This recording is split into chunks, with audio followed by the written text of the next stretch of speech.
nagpapayat. So ngayon, July na, lagpas na ng kalahating taon, hindi pa rin nahihit. Ang mahirap nun, if you are reminding yourselves of your goals, tapos monthly, di ba? Minsan every 6 months, minsan yearly, na-realize mo tapos na yung isang taon, walang nangyari. O next year na lang ulit, di ba? Pag monthly, okay ba pag monthly? Para sa akin, hindi pa rin. Monthly is the same. Ibig sabihin, isang buwan, 30 days yung naubos mo, tapos nung nirecall mo, di ba, makikita mo, sayang, hindi ko na-hit 30 days na yung nasayang. Kaya ang pinakamaganda niyan, kung yung 141,000 per month, i-divide mo ng per day yan. Diba? Divided by 30. Magkano yun? 141,000 divided by 30. Magkano? 4-5? Oh, safe to say, 4-5. Ibig sabihin, ang kailangan mo araw-araw, 4-5. So ang kagandahan yan, pag daily strike yan, pag today hindi mo naabot, the following day, at least alam mo, hindi na 4-5 ang target mo. 9,000 na. Pag hindi mo pa rin na-hit, the following day, 13,500 na. Pag hindi mo pa rin na-hit, 18,000 na. Diba? At least nalalaman mo kung magkano yung kailangan mong i-hit daily. Pag nagawa niyo yung daily strike, then it's not a dream anymore. Hindi na pangarap yun. Na-convert mo na yung pangarap mo into actual goals. Kaya if you will ask me, Sir, paano ba abutin yung goals? Very simple. Diba? Dream is happening when you are asleep, and goal is happening when you are awake. Ang kailangan mong gawin, wake up. Sabihin mo sa katabi mo, wake up. Oo. Kaya natin pinagawa yan kasi yung iba talaga kinaantok na ng literal. Wake up. Ibig sabihin, gumising ka. Okay? After you wake up, pangalawa. Okay? Huwag ka lang basta-basta gumising. Ang kailangan mo, never ever downsize your dreams.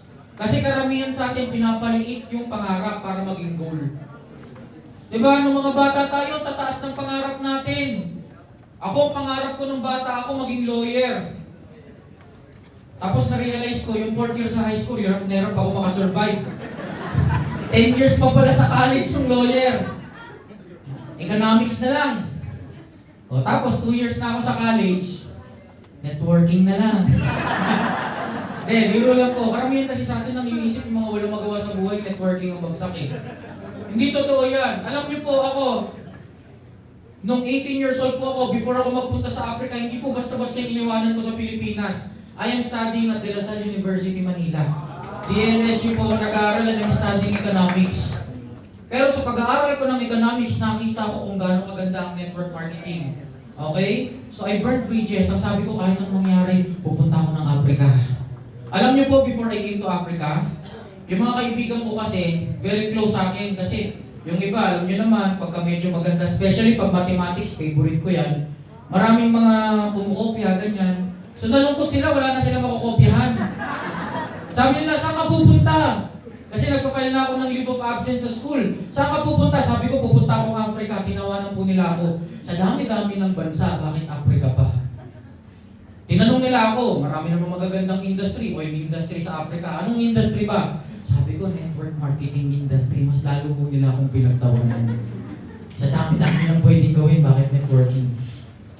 Alam niyo po, yung dalawang kaibigan ko na yun, pagbalik ko ng Pilipinas, okay, pagbalik ko kasi I was able to earn my first million at the age of 17 that time. Okay, pagbalik ko ng Pilipinas, alam niyo po yung kaibigan ko na tumapos ng pag-aaral, ito na. Okay, nag-aral ng economics sa De La Salle University. Ayun po, inaalok ako ng conduit. Diba? So nakita niyo po. Pero ito kaya nga very important yung goal. Why? Kasi yung goal, yun nga yung fuel natin. Ibig sabihin, pag mas matindi yung goal mo, mas matindi kung bakit mong ginagawa yan, hindi ka bibigay. I will share to you my story nung nagpunta po ako ng Africa para po makita nyo na hindi lang basta-basta tayo tumatayo sa harap without experience. Okay? When I came to Africa, nagulat po ako. 18 years old ako, may iniwanan ako magandang university sa Pilipinas. When I came to Africa, akala ko sustentado lahat. Yung pala, bahay lang ang meron kami. Yung bahay na yun, kuryente, tubig, pamasahe sa amin. Kaya po pagdating ko ng Africa, nagulat ako. Eh marami kami, 12 kami magkakasama sa bahay. Ang kuryente po doon, prepaid. Kailangan loloadan ko muna yung kuryente. Eh 12 kami, kanya-kanya. Walang naglo-load ng kuryente. Bakit? Baka pag pinaload, lahat gumamit, kanya-kanya. Diba? So wala po, kaya naranasan ko sa Africa yung natutulog po ko ng walang kuryente. Kaya at the age of 18, alam niyo po, mas gusto ko pang namumuprospect, namumusakal ko makausap ng tao hanggang madaling araw. Kasi pag umuwi ako ng bahay, lalamukin ako ng gusto. Yung init, okay lang eh. Pero yung init na pinagpapawisan ka, tapos kinakagat ka pa ng lamok. Yung mga lamok pa sa Africa, 100% may malaria eh. Opo, may malaria. Kaya kami, may malaria parasites kami. Kaya hindi pwedeng basta-basta bumaba yung immune system. Ganun yung sinuko ko. Tapos ito pa, ang nangyari po sa akin, every time na, kasi syempre yung mga lugar dun, wala naman masyado mga tao. So kailangan nagpupunta ako ng market. Market is 7 kilometers away. Ang meron lang po ako kadalasan pag umaga, pamasahe ko papunta ng market. Pag nandun ako sa market, ibig sabihin, ang mindset ko na niyan, kailangan makarecruit ka o makabenta ka. Dahil pag hindi, wala kang pamasahe pa uwi. Wala kang kakainin. Kaya naging mindset ko doon, lahat ng makikita kong tao, hindi ka pwedeng hindi aalis sa akin nang hindi ka bumibili. Kailangan bumili ka kung ayaw mo mag-register. Imagine I'm doing that at the age of 18 ha. Kung ikaw 18 anyos, ganyan ang nangyari sa'yo, anong gagawin mo? Uwi na lang, di ba? So ganun. Alam niyo po, sa Africa ko na-master ang iba't ibang klase ng luto ng itlog. Ang alam niyo lang, sunny side up, di ba? Scrambled, omelette, kung ano-ano pa, di ba? Di ba? O nilaga. Ako yung nilaga, ang ginawa ko, kulang na lang yung nilaga, chop-chopin ko, tas gawin ko pang omelette. Di ba? Imagine mo, nilaga na. Di ba? So, talagang lahat ng klase ng itlog na master ko. Kasi wala akong makain sa isang araw, itlog lang talaga. Naranasan ko kumain ng mga local food nila, yung loaf bread nila. Ang maganda sa loaf bread nila doon, busog ka talaga. Kasi yung loaf bread nila, pag kinagat mo, sobrang tigas. Walang hiwa yun, hindi mo yung hiwa doon. Kaya gagawin mo yung loaf bread talaga, talagang nangasabin mo ng gusto. Kanong matindi. 18 years old, I experienced that. Kaya nga yung cycle ng buhay ko, roller coaster eh. Up, down, up, down. Okay? Alam niyo po, there was this one time, ito yung game changer talaga ng buhay ko, ito yung green shot. Naglalakad ako, pagod, gutom. Walang napagbentahan. Kasi palengke, marketing, hindi ka naman sure na may pera yung mga tao eh. Naglalakad ako pa uwi. Nagtataka na ako sa sarili ko eh, bakit iniwan yung meron ako sa Pilipinas eh. Para sa ganung buhay. Pagtampot ko po ng wallet ko, naghahanap ako, baka mayroon pang naipit ng kung ano, para may pamasahe man lang. Kasi 7 kilometers yung lalakarin, may bitbit ka pang produkto. Pagtingin ko po sa wallet ko, alam niyo yung papel na laman ng wallet ko? Return ticket pa uwi ng Pilipinas. Parang inuudyo ka na, uwi ka na. Alam niyo po ginawa ko sa return ticket ko? Pinumit ko. Ang sabi ko sa sarili ko, it's either uuwi akong nakakahon or uuwi akong successful. Awa ng Diyos, di pa naman po ako nakakahon ngayon. Pero pagandahan, di pa rin naman ako successful ngayon. So, yun ang nangyari. Alam niyo po, after that, ang ginawa ko, wala na. Wala ka ng return ticket eh. Hindi ka na makakauwi ng Pilipinas. So, ang ginawa ko po, that is Ghana, Africa. From Ghana, nag-travel ako by land papuntang Nigeria. So Ghana, Togo, Benin, 3 border yung dinaanan ko. 4 na border yung dinaanan ko bago makarating ng Nigeria. Ito pa pinakamatindi. May bitbit ako mga products. Pagdating sana ng Nigeria, ibiprint ako. Yung mga products na yun, bawat customs na babawasan. Pagdating ng customs sa Nigeria, ubus, kinuha lahat. Walang-wala ako. Kaya po naranasan ko doon, nakikira ako kung kani-kaninong Pilipino. Kaya kilala po ako sa Filipino community doon eh. Baby boy ako ng mga karamihang ano doon eh. Kasi pagka may inuman ako yung tagabasag ng yelo, para lang mabuhay. Alam niyo po doon, ang ginawa ko, meron akong parang malong ko eh. Yung kumot, tinahi ko yung gilid. Parang ang gagawin ko, saan man ako mapadpad, yun na yung isusukso ko yung sarili ko dun, yun na yung kumot ko, yun na rin yung foam ko, tapos yung bag ko, yun na yung hihigaan ko. Ganun na naging lifestyle ko. Kung kani-kanino kong couch ng mga Pilipino nakitulog. Nakikita ng iba kasi yung success eh. Hindi na lang nakikita yung paghihirap eh. At pag ikaw, mababaw ang goal mo, mababaw ang motive mo, yung mga ganong klaseng paghihirap, ayawan mo na. Diba? Up, down. Pero hindi pa up yun. Di ba? Nag-down ulit yun. Alam niyo po ba, ang nangyari sa akin, nakapagpalaki ako ng grupo, ang nakakalungkot naman ito, another factor na naman, kaya very important na yung company mahal ang tao.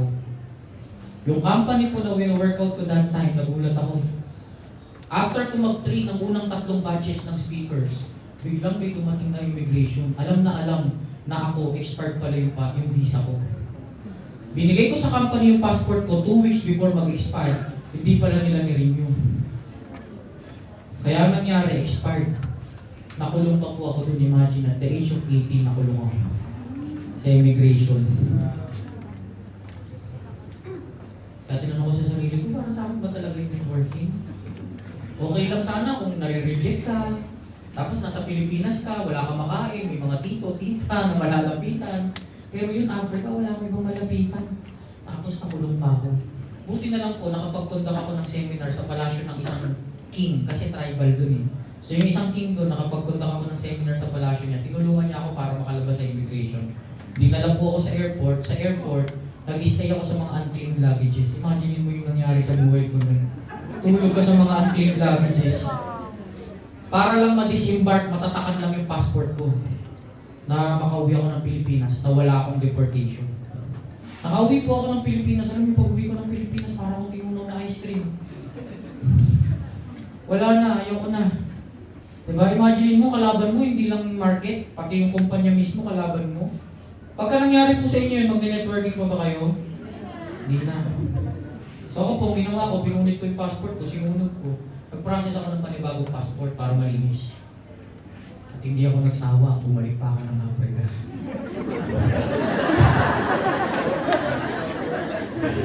Ganun po, totoo nangyari, bumalik ako ng Africa. Ito maganda. 3 beses pa akong bumalik ng Africa. Nagdala ko ng iba't ibang kumpanya, awa ng Diyos, walang kumpanya na nagtayo talaga. Panay close lang ako ng investor. Until nabalitaan ko yung previous company natin, magtatayo sa Africa, sumabay po ako. Alam niyo po nangyari sa akin? First month, I have more than 1,200 registration. Nakabot ko po yung pinakamataas na position in less than 7 months. And alam niyo po, more than 100,000 yung iniwanan kong downline sa Africa. Kaya nga sabi ko sa inyo, up down ng buhay ko eh. Okay? And ang kagandahan dito, pagka ikaw yung tipo ng tao mababaw ang goals, aayaw ka. Kaya lagi kong sinasabi, network marketing is for everyone. But not everyone is for network marketing. Hindi natin pinagdadamot ang networking, ang MLM, para sa lahat yan. Kahit wala kang skills, pwede sa'yo to. Pero hindi lahat nagsasucceed. Ang nagsasucceed lang, yung may matitino at matitibay na goals.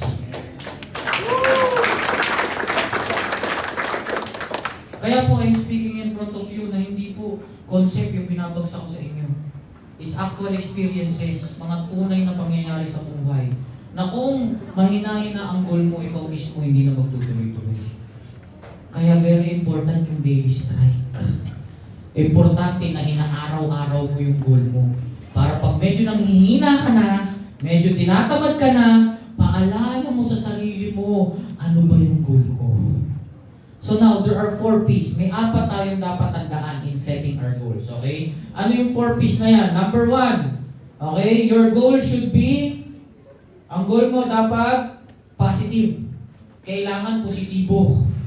Okay? Alam ko, ng mga panahon ng pandemic, pag narinig natin yung positive, kinakabahan tayo. Okay? Pero pag sa goal natin, dapat positibo. When I say positive, you need to have a goal greater than yourself.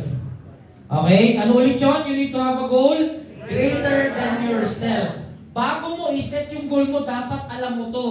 dapat ang goal mo mas malaki kaysa sa sarili mo. Bakit? Kung sarili mo lang ang goal mo, pag nahirapan ka, ayaw ka na. Kaya dapat ang goal mo mas malaki kaysa sa sarili mo. When I say mas malaki kaysa sa sarili mo, it involves other people. Sinong ginagawa tong business para lang sa sarili nila? Sinong ginagawa ang Ascendra para sa pamilya nila? Very good. Mabigat yung goal nyo. Alam nyo, have you heard of logotherapy? Logotherapy, ito po yung isa sa therapy na ginagamit ng mga psychologists para dun sa mga tao na gusto mag-suicide. When we say logo, ang ibig sabihin ng logo, it comes from the Greek word logos. Ang ibig sabihin nun, meaning. Kaya pag sinabing logotherapy, you are finding a meaning in your life. Ito pong logotherapy, ito yung ginagamit para sa mga may suicidal tendencies, okay? Ang nag-create po ng logotherapy is Viktor Frankl. Si Viktor Frankl, isa sa mga Jew.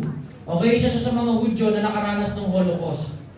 Alam niyo po yung Holocaust? Di ba? Yung mga Germans, talagang tinotorture, pinapahirapan yung mga Hudyo. Alam niyo po yung higaan nila before, yung mga Hudyo, ang higaan po nila, di ba uso sa atin yung double deck? Sa kanila hindi lang double deck, triple deck, quadruple deck, ganyan yung higaan nila. Tapos, saktong-sakto lang po yung katawan ng mga tao, yan yung ulo, ito yung katawan. Ganyan sila nakahiga, top view yan. No? Tabi-tabi. Kaya alam nyo, doon pa lang sa higaan nila, ang dami nang namamatay. Pag may nagkasakit, hawaan lahat, patay. Despite that, marami pa rin lumalaban para mabuhay.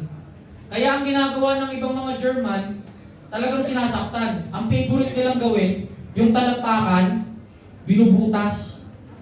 Pagbutas, lalagyan ng asin. Tapos tatahiin. Ganun kasakit. Pagka ganun ang nangyari, mas gugustuhin mo na lang na mamatay na. Kasi nga sobrang sakit eh. Tapos yung iba, pag lumalaban pa rin para mabuhay, binabalutan nila ng gulong. Okay? Tapos sinusunog. Kaya yung pagka umapo yun, talagang dumidikit, lapnos. Ang daming ganun ng experience. Pero alam niyo po, ang dami pa rin lumalaban. Ngayon, si Viktor Frankl, ang ginawa niya, kinausap niya. Yung mga, kasi yung iba, pinapatay na lang yung sarili nila eh. Yung mga gustong mabuhay, yung mga lumalaban, kinausap ni Viktor Frankl. Yung sagot ng iba, ang sabi ng isa, lumalaban ako kasi pinangakuan ko yung fiancé ko, napapakasalan ko siya. Gusto kong mabuhay kasi pinangakuan ko yung parents ko, natatayuan ko sila ng bahay. Iba't iba yung dahilan kung bakit nila gustong lumaban. Pero alam niyo po, ang common denominator bakit nila gustong lumaban, they have reasons greater than themselves. Kaya gusto nilang mabuhay hindi para sa sarili, para sa pamilya nila, para sa mga mahal nila. Gagawin natin itong Ascendra para sa pamilya natin, para sa mga mahal natin sa buhay. Kaya nga sabi namin, sana wag mangyari na ginagawa mo yung networking para sa pamilya mo, ang networking ang dulo sisira sa pamilya mo. Okay? So your goal should be positive. Sir, paano pag negative yung goal ko? Good news! Pag negative yung goal mo, tapos naabot mo, wala din kwenta. Kaya dapat ang goal natin, positive. Aside sa positivity, hindi lang dapat positive. Pangalawa, dapat personal. Sino dito yung mga medyo kaedad ko na? Mga nasa 33, 34, 35. Taas kamay. Yun, no? Yan. Naalala nyo ba nung panahon natin? Kasi sa batch namin, almost half ng mga kababaihan sa batch namin, nag-nursing. Kasi sabi nila, ang laki daw ng kita sa nursing. Tama-tama, alam nyo, pagka-graduate namin, ang nursing, bukod sa wala ng trabaho, para makapag-intern ka pa, kailangan ikaw pa'y magbabayad sa ospital. Kaya ang dami kong mga kabatch na pag nagkwekwentuhan kami, sinusumpa yung mga magulang nila. Nanay ko kasi sabi mag-nursing ako eh.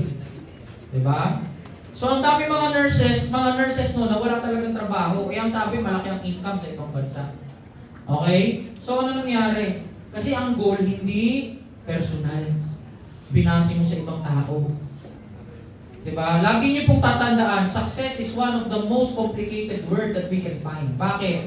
Kasi ang description, ang meaning ng success for every people ay iba-iba, different. Pwede ngang success sa'yo, pera. Pwede ngang success sa'yo, pamilya. Pwede ngang success sa'yo, sasakyan. Iba-iba ng success. Kahit na sasakyan, iba-iba pa rin eh. Pwede ngang gusto mo, diba? SUV, ang gusto ng isa, ang success sa kanya. Diba? Kotse ang dinadrive. Iba-iba eh. Kaya pag tinanong mo yung success, iba-iba meaning ng mga tao dyan. Kaya nga, dapat i-define mo yung success sa sarili mong terms. Huwag kang umasa sa term ng ibang tao. Sasabihin sa inyo, apply, alam mo, para maging successful ka, dapat may sasakyan ka. Hindi naman pala mo marunong mag-drive. Dapat ikaw mismo mag-define ng success mo, dapat personal yan. So hindi lang dapat positive yan, dapat personal. Kanya-kanyang success. Pwede ng success sa akin, hindi success para sa inyo eh. Kaya nga, di ba sa AI forum natin, iba't ibang aspeto ng pag-asenso, hindi lang naman financial eh. Pwedeng health, pwedeng knowledge and skills. Iba-iba tayo, kaya dapat, kung isi-set nyo yung goal nyo, dapat ang goal nyo, personal. Okay? Next, aside from its personal, dapat ang goal nyo, possible. Posible. Ang kagandahan doon, nakapag-goal ka na, positive na siya, personal na siya, kaya lang yung goal mo pala, mabayaran ng utang ng Pilipinas, hindi posible. Okay? Bakit? Importante yung may possible ka na goals. Diba? Kaya dapat yung goal natin, ito yung isa sa kailangan natin matutunan. Why are we having this? Kasi po sa Ascendra, hindi na tayo dapat nag-hype ng mga tao.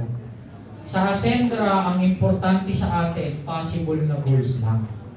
Kaya nga ano po yung tinuturo natin? Sa Ascendra, ang kailangan mo lang gawin, pagtrabahuhan mo lang yung essential. Kaya ito very important na alam natin to ha. Sa AI forum natin, di ba meron tayong 3 accounts. Ano yung 3 accounts natin? Essential, expansion, enjoyment. Marami sa atin hindi pa alam yung 3 yan. Pag sinabi natin essential, ito yung pagkukuhanan mo ng expenses mo. Ito pong 3 account na to, hindi lang to pang Ascendra. Itong 3 account na to, for financial literacy to. Kasi dapat, meron ka naman talagang pinagkukunan mo ng gastusan mo. Kung wala kang pinagkukunan mo ng gastusan mo, paano ka mabubuhay? So yun yung essential account. Pangalawa, meron tayong expansion. Yung expansion natin, ito yung savings mo. Importante din yan. Imagine niyo po, pag wala kang savings, paano pag nagkaroon ng emergency? Paano? Di ba? Pagka nag-i-inflate yung pera, lumiliit yung pera, ikaw, sakto-sakto lang, wala kang naiipon. Wala din. And pangatlo, hindi lang po expansion. Importante rin yung enjoyment. Okay? So ito, panggastos. Ito, pang-ipon. Ito, okay, pang-enjoy ng buhay mo. Ganyan yung tamang arrangement niyan. Pag may pumasok sa'yo, unahin mo yung gastos, yung essential, yung kailangang paggastosan. Tapos, isunod mo yung ipon. Ihuli mo yung layaw mo. Eh, ang nangyayari pag may pumasok sa atin, layaw mo na. Pag ubus na, tsaka mangungutang ng pangangailangan. Kaya nga meron tayong 3 financial problem doon, di ba? Yung unang financial problem natin, hindi sapat ang essential account. Ito yung mga tipo ng taong kapos. Kaya ang ganda sa AI forum natin, natatarget natin yung mga taong kapos. Pangalawa, yung walang savings. Ito naman yung mga taong sakto lang. Ibig sabihin yung pumapasok, kinagastos din. Tapos yung pangatlo, ito naman yung mga taong inuuna ang enjoyment. Ito naman yung mga tao na may sobra, hindi lang kayang i-allocate ng tama. Kaya lahat, target nyo sa AI forum, yung mga kapos, yung mga sakto lang, tsaka yung may mga sobra na hindi na-allocate ng tama yung pera nila. Kuha niyo po? Yeah. Tinuturo natin sa Ascendra, hindi yung pagdating ng tao, milyon-milyon agad yung nasa, di ba, milyon-milyon agad yung pinangsilaw mo eh. Dito, kikita ka ng milyon. Eh yung tao ni 50 mil, hindi pa nakakahawak sa buhay niya. Diba? Nabaliw lang, nasilaw lang. Pag uwi ng bahay, pabawiin sa yung pera. Mas kailangan ko pala yan.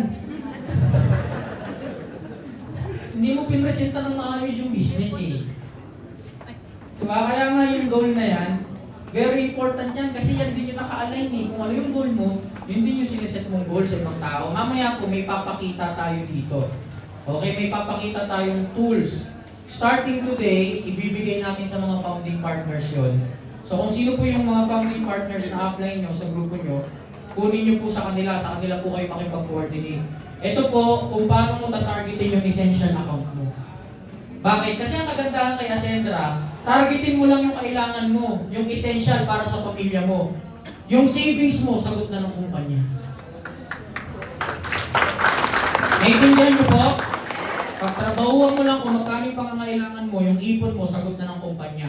Kung nasa labas ka, sabihin natin nagtatrabaho ka, kumita ka ng 50 mil sa isang buwan, yung 50 mil, pwede bang yun na yung pinanggastos mo, yun pa yung ipon mo? Hindi eh. I-allocate mo. Ito, maganda, pagka nagkaroon ka ng 50 mil sa essential, igastos mo yun, kailangan mo yun. Bakit? Kasi yung expansion, sagot na ng kumpanya yan. Kuha niyo po? Bakit? Kasi pag nakapag-direct ka, di ba pag nakapag-direct ka, natatrabaho mo yung essential mo. Pag pinosisyon mo na yung mga direct mo, pag nagbanggaan na yan, pag nag-binary, nag-unilevel at nag-override na yan, pag nag-turbo na yan, another income na naman yun. Mamaya po, ituturo ko sa inyo yung essential account monitoring.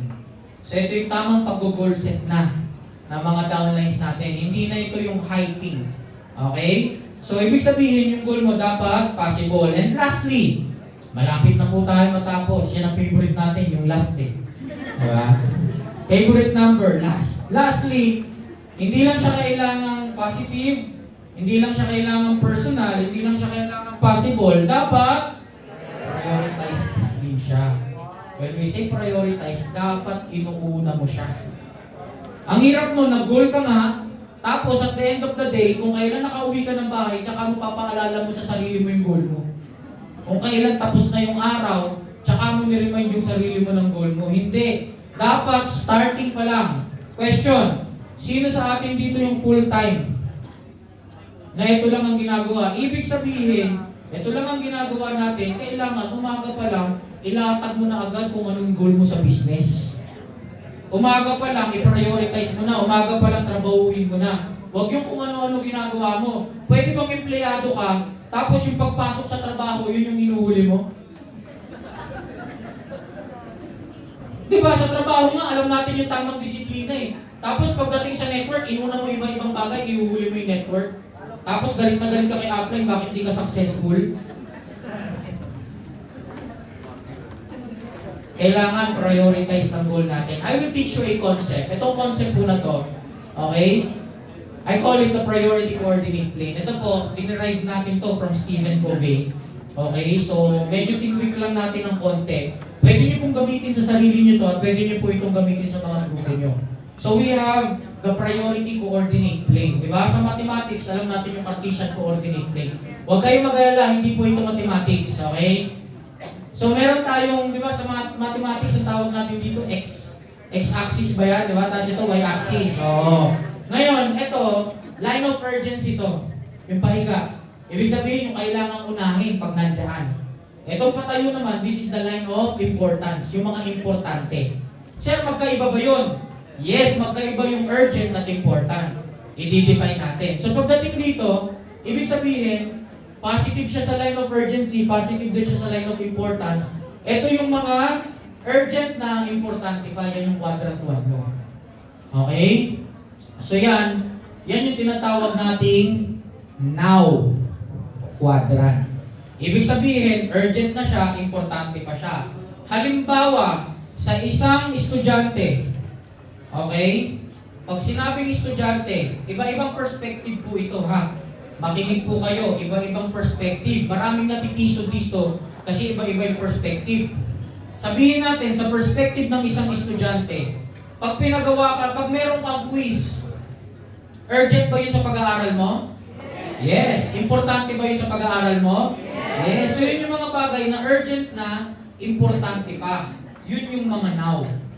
Yun yung kailangan mong unahin. Yun yung kailangan mong gawin. Ito po ang question ko. Sa ating networkers, are you proud that you are a network marketer? Yes. Sa mga network marketers, ano po yung now natin? Ano yung urgent na, importante pa?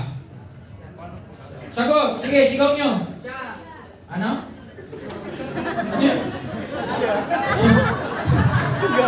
Okay. Sa network, okay? Perspective ng isang networker. Ano yung now natin? Action? Good. Training, now ba to? Okay, training, kailangan, okay? Pero hindi yan. Ang pinaka-hinahanap kong sagot. Sige po, ano yung now? Ano? Pay in! Okay, pero huwag natin gawin pay in. Kasi ang sabi ko nga, sa business natin sa Ascendra, hindi pay in ang importante, leaders ang importante. Pag one account, kailangan leaders. Pero ito, okay? Ang pinaka-importante sa business natin, yung now natin, ito yung mga downlines. Hindi upline, hindi crossline. Kaya kung kayo, tingin kayo ng tingin sa upline nyo, hindi yan ang importante sa business. Diba? Sir, yung upline ko, hindi ako sinusuportahan. Hindi ka naman kikita sa upline eh. Saan ka kikita? Downline. Okay? So ngayon, ang now natin sa business natin, downlines. Bakit ka uma-attend ng training? Makakatulong ba yun sa pagkuha ng downlines? Yes! Anything na gagawin mo na makakatulong sa pagkuha ng downlines, now mo yan. Why? Because the more downlines you have, okay? Hindi the more chances of winning, ha? The more downlines you have, the more liquid you are. Yung downlines nyo, parang cheque yan, directly convertible to cash. So pag mas marami kang downline, mas marami kang income. Saan ka nakakita nung walang downline tapos ang laki ng cheque? Nanganamada, di ba? Pero, pagkausapang network business, ang now mo dapat, downlines. Kaya nga, itong term na to, quadrant 1, ginagamit na namin yan. Okay? Kami nila Sir Miko, if we are arranging something, hinahati na agad namin dito sa quadrants. Bro, ano itong ginagawa mo ngayon? Quadrant 1 ba natin yan? Pag quadrant 1, gawin yan. Okay? So ito yung mga urgent and important. Next, yung quadrant 2 naman natin, ito naman yung mga ito naman yung mga non-urgent pero important. Okay? So dito siya, papunta siya sa left, so hindi siya urgent. Left side ng urgency, pero nasa taas siya. So important pa rin siya. So ito yung mga non-urgent and important. Sa isang estudyante, halimbawa, ang career, importante ba siya? Yes, kaya ka nga nag-aaral eh. Pero ang tanong, urgent ba siya? Hindi. So meron tayong mga ganon. Yung mga bagay na importante para sa atin, pero hindi necessary ngayon na gawin mo. Yun yung mga pinaghahandaan mo. Kaya ang tawag natin dyan, preparation quadrant. Prepare. So sa buhay natin sa network, ano yung mga yan? Ano? Ano yung mga pinaghahandaan? Ano yung mga gusto mong ma-achieve? Diba? Ano? Halimbawa, gusto mong magkaroon ng car. Diba? House. First million. Okay? Yung mga yan, resulta lang yan ng marami kang downlines. Kaya pag ikaw, ito ang tinutukan mo, ito ang finokus mo, nawawala ito. Kaya nga lagi kong tinuturo, don't focus on making millions. Focus on creating millionaires. Huwag kang mag-focus, di ba? Kagaya niyan, sa mga previous companies kasi natin, ang nasa utak natin, especially pag binary, tapos multiple account, ang nasa utak natin, pairing, banggaan, hanggang mamatay ka na, pairing lang nasa utak mo eh. Hindi mo nare-realize yung pairing na ginagawa mo, wala, inuutol mo lang yung sarili mo. O, di ba? Multiple account ka. O, tapos ang gagawin mo dyan, ito, projectin natin to. Bawa si Kevin, projectin natin to.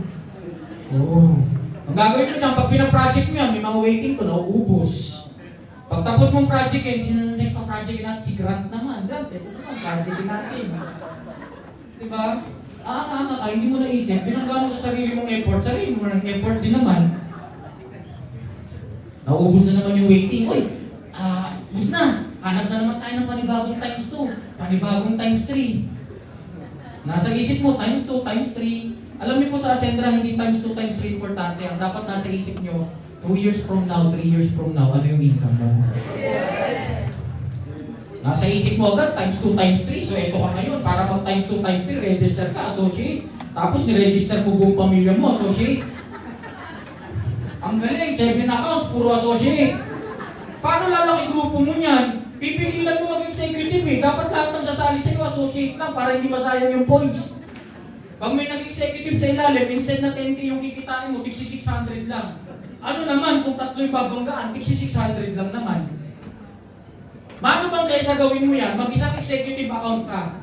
Kaya nga napakaganda na naka-executive account ka kasi wala ka ng pangingilangan sa business mo. Kahit ano pumasok sa ilalim, okay lang yan. Higop ko lahat ng points niyan. Ipag-associate ka. Teka lang yung downline mo, sabi mo, muna mag-consulta. Associate lang muna. Associate mo si upline eh. Diba? Wala kasi nasa isip, multiple pairing, bangga-banggaan. Hindi. Ang tunay na income natin sa business natin, nasa override. Override is more purposeful. May purpose ang override. We are talking about motive, di ba? We are talking about purpose. Ang purpose ng override, tulungan mo kumita yung mga direct mo. Para pag kumita sila, may 10% ka sa income nila. Parang kumita ka ng tax sa kanila, di ba? Pero hindi natin ibabawas yun sa income nila. Ito, tignan nyo. Kaysa gawin mo to, kaysa mag-multiple ka, siningit mo yung buong pamilya mo, ang gawin mo, isang account. Diba? Tapos, lahat ng tao, ilagay mo sa ilalim. Ang kagandahan kasi niyan, diba, pagka in-spill mo sa kanila yan, ang kagandahan niyan, kung ito, sabihin natin si Kevin to, nag-produce ng 100,000. Yung 100,000, binary volume, para siya kumita, gagawin niya 50,000, 50,000. Hindi mo in-spill eh, kasi ginawa mo, register mo buong pamilya mo eh. Kinalat mo yung mga leader mo, tapos tig-600 lang lahat ng pasok. O ngayon, ganito, tig-50,000. Pero kung ang ginawa mo, in-spill over mo yung mga leaders, iguhug mo silang lahat. Kaysa nag-isip ka ng multiple palo, ang inisip mo, ma-stabilize lahat ng leader. Imagine niyo kung gaano kalakas yan. Pinagsama-sama mo lahat ng leader. Ibig sabihin, yung 100,000 ni Kevin, kaysa paghiwalayin pa niya, ilagay na lang niya sa isang side niya. Huwag na dito, dito na lang. Ibig sabihin, kikita si Kevin na magkano? 100,000. May 10% ka, hindi may 10,000 ka na kaagad doon. Yung mga nasa baba, ganun din yung gagawin, ganun din yung gagawin, ganun din yung gagawin. Kaysa ang nasa isip mo, multiple palo. Multiple bearing. Walang purpose yun sa buhay natin. Ang override may purpose. Just imagine, if you have 10 people, 10 direct downlines na nagwa 100,000 monthly, ito may 100,000 ka na din. Bakit sa ibang kumpanya, hirap na hirap tayo? Kasi ang ginagawa mo, ikaw yung nagbibuild ng waiting leg mo, tapos sarili mo rin effort yung binibuild mo. Yan ang problema pag ang focus natin pay-in. Pero pag ang focus mo, mag-create ka ng leaders under you, magiging stable yan.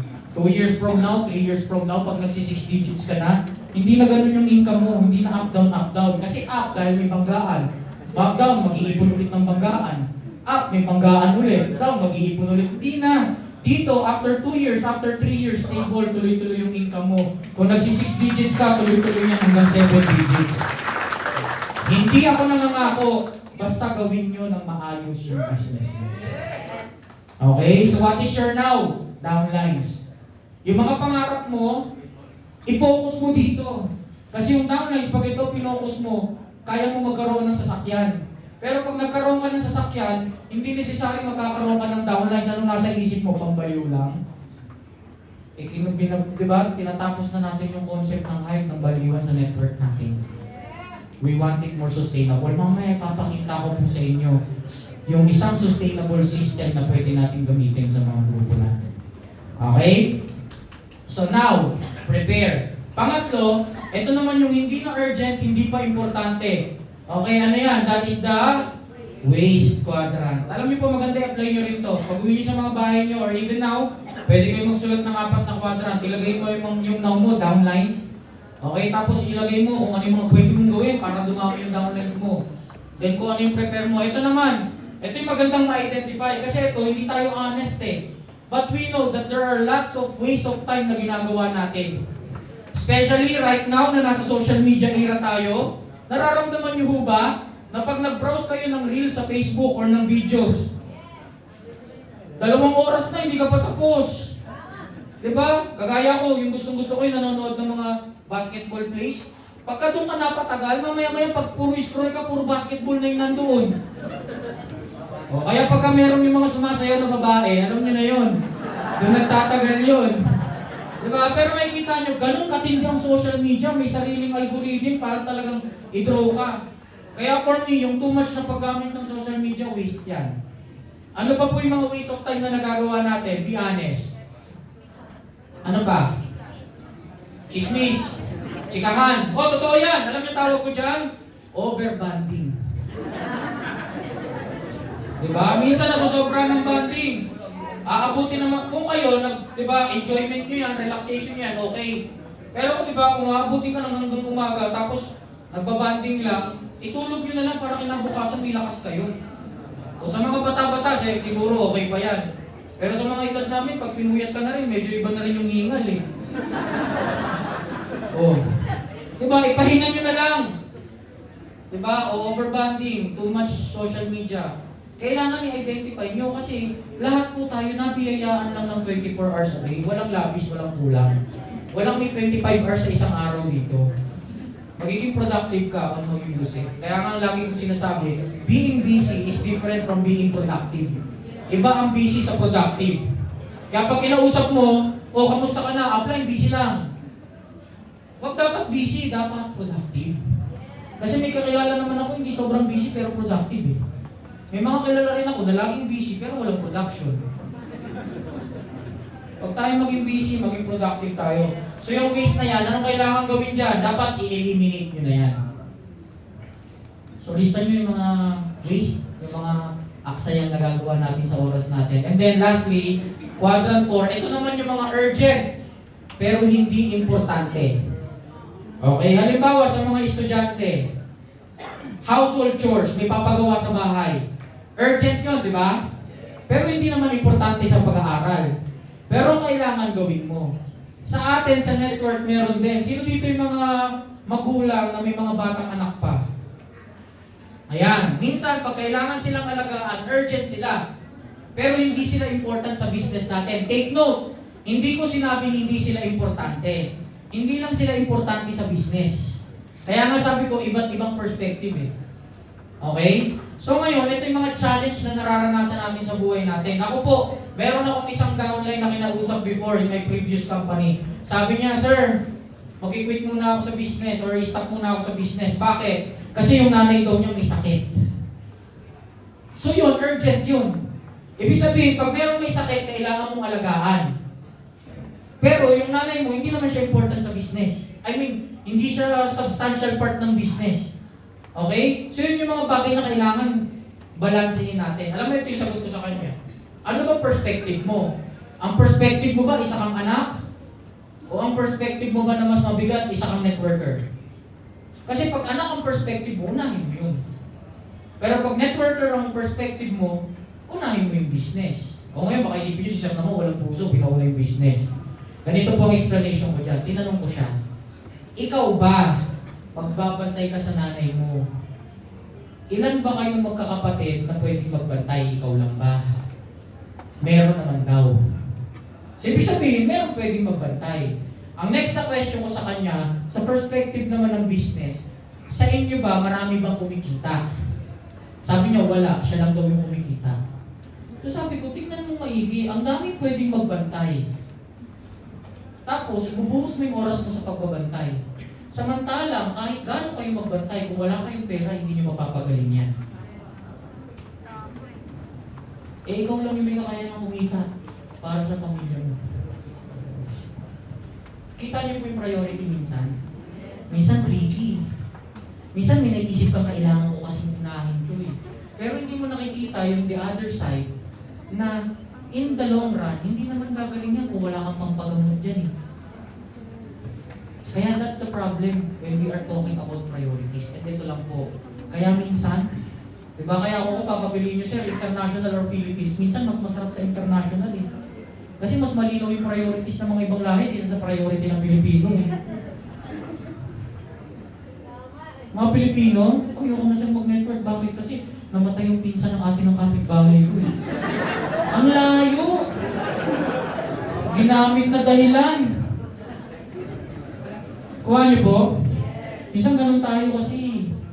Hindi natin alam kung paano i-align yung ating mga priorities. Kaya maganda, pwede tayo mag-guide na itong priority coordinate plan na ito. Ano ba yung now mo? Umattend ka ng training para ba yan makakuha ka ng downlines. Una, bago mo i-define mo muna kung anong perspective mo. Sino dito yung magsasabi sa akin, sir, networker yung perspective ko, taas ang kamay. Konti lang yung iba, hindi networkers ang perspective.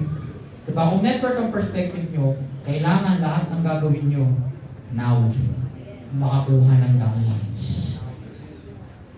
Training, good. Prospecting, that's good. Pero kung hindi yan makakakuha ng downlines, huwag nyo munang i-prioritize yan.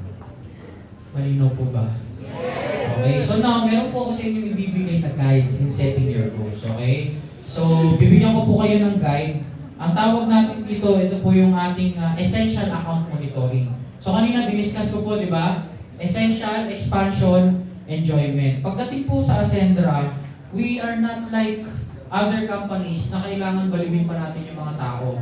Okay, lagi po ang mindset natin whenever we talk to people, makinig po kayo para maging sustainable ang business nyo. Whenever you talk to people, ang pag-usapan nyo lang yung essential. When I say essential, ang pag-usapan nyo yung pangangailangan muna. Okay? Kasi maraming tao na yung sarili ng pangangailangan hindi pa natutupad, hindi pa na-fulfill. Tapos babagsakan mo na ng milyon-milyon, babagsakan mo na ng sasakyan. So, unahin natin essential. Ang kagandahan kay Ascendra, pag tinabaho mo yung essential, okay? Pag tinabaho mo yung essential, kusa nang nalalagyan yung expansion. Okay? So, trabahuin mo lang to, di ba? Dual action na. Trabahuin mo lang to, malalagyan to. Bakit? Kasi yung essential natin, di ba, direct referral. So, ibig sabihin, pag nakadirect ako, kunwari executive, may 40,000 ako. Another executive, 80,000. Pang-essential mo na yun, pang-gastos mo na yun. Yung ipon mo, pag pinwesto mo na sila, yung unilevel tsaka binary, kung saan ang kakarga sa turbo natin yun. Okay? Kaya ngayon, may tuturo tayo sa inyo na essential account monitoring. Paano i-set yung goal? Always remember na pagdating sa goal, di ba, it should be positive. So, ibig sabihin, you need to have reason greater than yourself. It should be, di ba, kailangan personal, pang sarili, huwag mo idama ibang tao. Possible, dapat posible. Kung ano lang talaga yung pangangailangan. Tapos, pang-apat, di ba, prioritized, okay? So, ngayon, ito ang magandang gawin. Every time you talk, clear downlines, gamitin po natin to. Okay, pwede natin gamitin itong essential account monitoring. So, ano po ba itong essential account monitoring? Okay, so ito yung list ng mga direct. Pwede kahit hindi direct, kung maliit pa lang naman yung grupo, magkaroon kayo ng list nito, okay? So, ito po, bawat members na ilalagay nyo rito, pag kinausap nyo po sila, if you talk to them, for example ako, bro, ano name mo? Ivan, brother, Ivan, tingnan mo rito saglit, okay? So si Ivan, kunwari si Ivan yung direct downline ko, Ivan, ang pag-uusapan natin dito, yung needs mo. Take note, yung needs mo, hindi yung wants mo. Pangangailangan mo lang muna, enough lang to survive. Huwag yung sobrang laking income, okay? So ano ba pangangailangan mo? Maganda po dito, meron tayo ditong essential account calculator. Okay, so may calculator po tayo dito. Okay, so yan, halimbawa, Ivan, basic needs muna. Magkano yung kailangan mong budget pampagkain mo, pampagkain ng family mo? Hindi, monthly na yan. 15,000, yan. Okay, 15,000. So, ibig sabihin, sa food, gagastos ka ng 15,000. Okay? Next, pagdating sa bahay, nagre-renta? Hindi, may sariling bahay. Okay, so wala nang binabayarang mortgage, walang rent, o meron pang monthly. Wala na, okay? So ngayon, kung meron monthly, pwedeng dagdagan nyo rin yan. Pare, sabihin na lang natin, sir, nagbabayad ako ng 10,000 para sa bahay. Okay? Next, clothing. Di naman laging nabili ng damit. Sabihin na lang natin, ipon-ipon lang ako, sir, ng at least 1,000 every month para sa clothing. Ang kagandahan pala dito, itong mga to, kung mapapansin nyo, iba yung total expenses mo. Kasi yung total expenses, ang ginawa po natin dyan, dinagdagan natin ng 10%. Para may buffer ka. Ibig sabihin, kung 15,000 yan, plus 10%, para kung sakaling sumobra, pwedeng pasok ka pa rin sa budget mo. Okay, next. Mga monthly bills mo, electricity, magkano binabayaran nyo sa kuryente? 9,000. Uy, laki ng kuryente nyo. Sabihin natin, 9,000. Okay? Next, pagdating sa tubig, water bills, 1,500. Next, internet, 2,500. Ano yun, 120 gig na yun, no? Oh. 2,500. Okay, next, ayan, so, others, meron ka pa bang ibang bills na, credit card, mga ganyan? Wala naman. So, walang others. Okay? So, ngayon, ito na yung running expenses. Okay? Next. May anak. School fees. Wala. Kung may school fees, kung mayroong mga anak, pwedeng ilagay din dyan. Diba? Halimbawa, 10,000, 15,000 monthly. Okay, next. Transpo, car. Panggasolina, tsaka mortgage. Pagsamahin na natin. 4K, pamasahe lang yun. Gasolina na lang. 5,000 para sa transportation every month. Next, load. Sa mga load, Mga internet na lang naman ang importante, no? 400, okay. Lagay pa rin natin, 400. Others, brother, pamilya. Nagpapadala ka ba sa parents? Nagbibigay? Magkano naman? 4,000 monthly, okay. So ngayon, ang kagandahan dyan, alam natin kung magkano yung kailangan mo every month. Alam niyo ba na ang dami niyong kausap na yung monthly needs pa lang nila hindi nila alam. Kaya magtataka ka rin paano ka nakakasurvive, di mo alam yung monthly needs mo. So eto, pag kinausap niyo sila, kung ano lang yung pangangailangan muna. Okay? Kaya dito, may dalawa tayong mindset. Ivan, dalawang mindset natin. Pagkausap niyo sila, first mindset natin, gagawa natin ng way kung paano mo marireach to every month. Pangalawa, hindi lang gagawa natin ng sistema kung paano mo marireach to every month. Second neto, kung ano lang yung budget mo rito, pakiusap, yun lang yung gagastusin mo per month. Okay? Para maging financially literate din yung kausap nyo. So na, maliwanag na, 53,240. So para sakto, dagdagan na natin, gawin na natin 54,000. So ang kailangan ni Ivan every month, 54,000. Okay? Ngayon, ito maganda dyan, ilagay natin yung name niya dito sa kabilang sheet. Okay, ngayon naka-promo pa tayo, kaya ang computation nito promo pa. Ibig sabihin, naka-base tayo sa promo price. Okay, so ilalagay natin dyan. Pag nilagay niyo yung name nila, ano mapipili mo, brother? Ivan Reyes. Ayan. So makikita nyo, pag nilagay niyo yung pangalan nila dyan, makikita mo na agad kung ilan yung participant. Ibig sabihin kung ilan yung total na number ng mga gustong makahit ng essential accounts nila every month. So ngayon, magkano nga yung usapan natin, Ivan? 54,000. So ito na yung target mo, 54,000. Okay? Ito maganda. May specify mo pa kung anong enrollment. Anong enrollment mo? Executive. Okay, good. Executive. At least mas malaki-laki yung income. Diba? Executive. So ang gagawin nyo dito, ilagay nyo lang lahat. Halimbawa, naglagay ka ng isang pampangalan dyan. Halimbawa, si Jed. O. Pagka nilalagay nyo yan, nadadagdagan yung participant. Okay? Matik yan. Ngayon, ito. Ang target natin. So, ganito gagawin natin, Ivan. Every day, maganda kung sa grupo nyo, meron kayong GC, magre-reporting kayo doon. Kung ilan ang registrations na nadadala, direct lang ha. Kung ilan ang nadidirect natin, or kung kailan kami direct, update mo ko.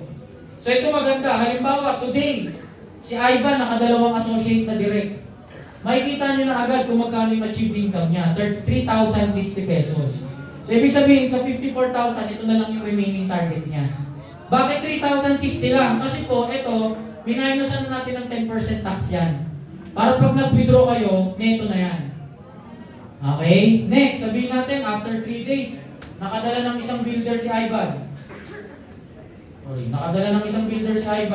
So, makikita mo, yung achieved income niya, nasa 6,000 na. Ang maganda dito, pwedeng every week. Okay? So, 54,000, divide natin yun sa 4. Ibig sabihin, kailangan at least maka 16,000 per week ka. Diba? Ibig sabihin, ngayong linggo, mag 16,000. Isa ngayon, 6,000 pa lang. Sabihin natin, naka-jackpot si Ivan. Nakakuha rin ng isang executive. Ang maganda dyan, pagpasok ng isang executive, ang total income niya na 69,210. So, ang mangyayari po dyan, pag na-hit mo na yung target, magiging green na siya. Tapos, pagka sa loob ng parenthesis, ibig sabihin ito na yung sobra mo. Para meron ka ng 15,000 na sobra doon sa essential mo. So, maganda rito, pagka hindi nila nahihit, pwede mo silang tapikin. Uy, kamusta ka na? Pangangailangan pa lang ng pamilya mo, hindi mo na nahihit. Paano pa yung ipon? Paano pa yung enjoyment? Tapos, pagka nakikita mo, yung mga post sa Facebook, puro layaw, imagine mo, wala nang pang-mix ng pamilya, nakakapaglayaw pa. Diba? So ito maganda, hindi lang to pang mind setting, pang goal setting na rin natin to sa kanila. Tapos, pagka na-hit nila, automatic magiging check. Okay, tapos may kita nyo na may nakahit na si Ivan yun. So ibig sabihin, yung progress ng grupo natin, 50%. 50% na yung nakakahit. Okay? Kaya maganda nito, pag malapit na matapos yung buwan, may kita mo dyan, pagka meron pa rin mga hindi nakakahit, paalalahanan nyo, matatapos na yung buwan. Paano yung expenses ng family mo, paano yung needs ng family mo. Ibig sabihin, this is the most basic, pinaka-basic to. Ito po maganda. Pag yan ang naging mindset nyo, yan ang naging mindset ng mga direct nyo, pagka ginagawa lang nila na nagdidirect sila na nagdidirect, ang maganda niyan, maa-addict yung mga yan eh. Kung nare-reach mo yung pangangailangan mo every month, di ka ba maa-addict mag-direct? Maadi ka kasi nakukuha mo yung needs mo every month eh. Ito nga, ang kagandahan, may sobra po. Di ba? Meron ka pang 15,000 na sobra eh. So talagang pipilitin mong gawin yan every month. Pag ginawa nila yan, alam niyo po, yung binary mo, yung unilevel mo, yung override mo, kusa na lang magpo-flow. Kasi nasa ilalim mo yung mga yun. Di ba? So ito yung kagandahan dyan. So ito po, pwede natin gawin per founding partner. Ilalagay lang natin yung team ng nickname ng team nyo. Okay? Tapos, kung sino yung founder, tapos monthly, pwede nyo pong gawin yan. Ngayon, ang nandito lang po sa list na to, 100. Pero kahit hindi 100, kahit 50 lang, pwede na. Para pag lumaki yung grupo, i-duplicate ko lang naman tong sheet na to, another sheet. Diba? Kunwari si Boyet at saka si Danley. O, Danley, may sarili ka na. Gawa ka na rin ng sarili sheet. Tapos, pwede nyo i-share yung link nito sa mga tao nyo. Mag-view lang nila yan, di naman nila mag-edit yan. Kayo lang yung nag-i-edit niyan every time. Para nare-remind din sila, uy, hindi ko na-hit yung pangangailangan ng pamilya ko. Okay, thank you, Ivan. Yan, so ito po, yung pwede natin gamitin for our goal setting. Magiging useful ba ito sa inyo? Yes! Okay, so that's how important our goal is. Very important yung goal. And this is the end. Okay, ito na po yung katapusan ng ating training. So ayan po, nandito tayo ngayon sa check-in 2, motive. So, ang next module po natin will be Check-in 3 Mastery. Next week po,